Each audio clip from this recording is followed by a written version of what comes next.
Upāsikā Lao's story.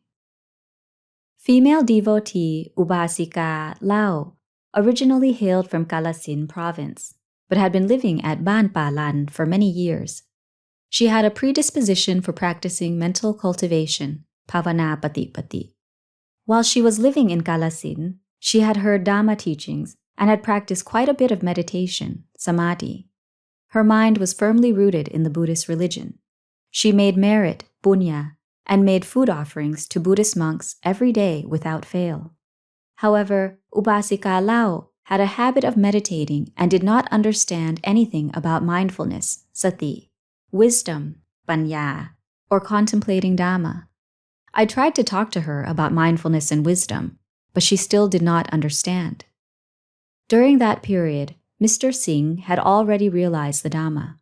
I told Upāsikā Lao about Mr. Singh.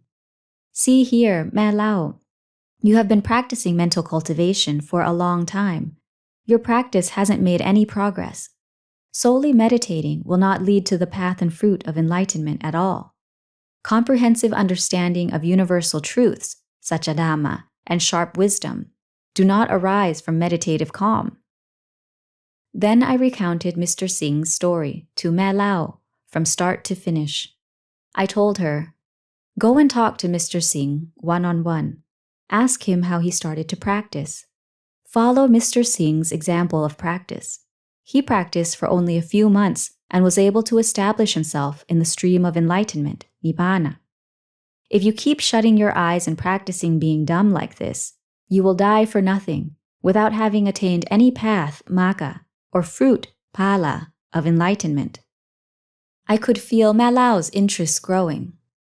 Then I told Mr. Singh, if Ma Lao comes to ask you about your practice, tell her about it, all right?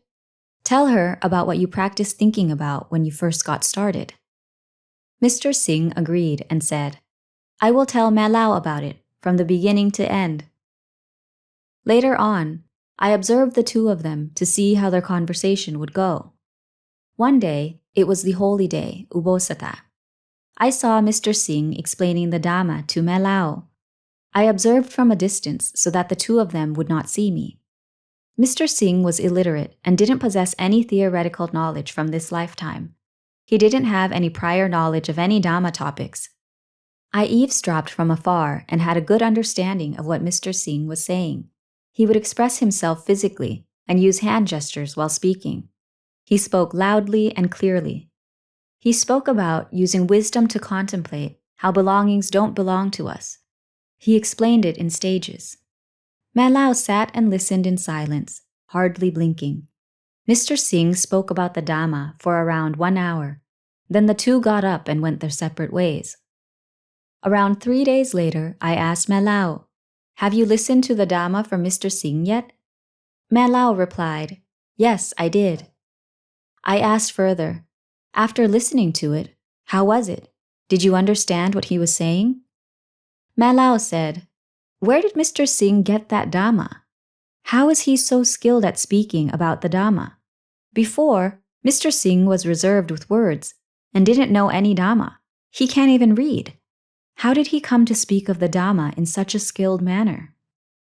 I told Ma Lao, if you want to be skilled like Mr. Singh, then you have to practice like Mr. Singh. Train yourself to think about belongings such that you see the truth that no belongings are yours forever. What you believe to be yours actually isn't. Rather, they are merely the world's belongings. After you procure them, you assume that those belongings are solely yours. Even if they are yours, they are only yours in terms of conventional reality, samutti. In a few days, they will definitely separate from you, or you will die and separate from those belongings. Retrain your mind's perspective to foster an understanding aligned with the reality that we are born into this world without any belongings attached to us. They are all newly procured. You cannot regard those belongings as yours for perpetuity. Many people have died. You have seen this. Who has been able to take their worldly belongings with them? Even your body, Ma Lao, will be shed and heaped upon the soil, or burned and discarded. That's all. That which has value or a price, the eyes, ears, nose, tongue, body, or any other body parts, will be burned by fire. All that will remain is bones. Thereafter, Man Lao and Mr. Singh discussed the Dhamma on many more occasions, and I regularly provided wisdom metaphors and methods, ubaya. Not long thereafter, Man Lao had a wisdom metaphor for contemplating how no material belongings belong to us. She gained a deeper understanding of mindfulness and wisdom, and of her own reasoning.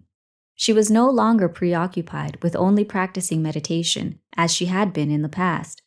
She was able to use wisdom to contemplate in every place and at all times.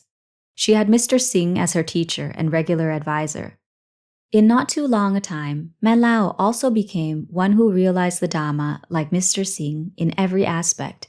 That is, they were firmly established in the basis of Dhamma attainment as stream enterers, Sotapanna. They were Niyata Pukalas, or those fixed on the path to the path and fruit of enlightenment, and those who will no longer fall to the lower planes of existence, Abhaya Pumi, of hell, Naraka, hungry ghost, Peta, animal, Tirachana, or demon, Asurakaya. If they were to take rebirth in the human world again for no more than 7 rebirths, 3 rebirths, or 1 rebirth, they would definitely get to attain arahantship, enter enlightenment, nibbana, and never be reborn in the 3 realms ever again. Though this is currently the age of Buddhism's decline, it is still possible to practice in order to attain enlightenment as a noble Ariya, stream enterer, Sotapanna. This is because there aren't that many steps to practice, unlike the non-returner, Anagami, stage of enlightenment, or the fully enlightened, Arahant, stage of enlightenment. What is important is starting the right way. If you start off wrong, even if it is a stage of Dhamma that is easy to practice, if it is practiced in a difficult manner, it will become difficult. This is due to not understanding the methods of practice at that stage of Dhamma. There is no knowledge of how to extract the relevant aspects. There is no understanding of any of the stages of Dhamma. They are mixed up haphazardly, and that patchwork is practiced. In the end, it's fruitless.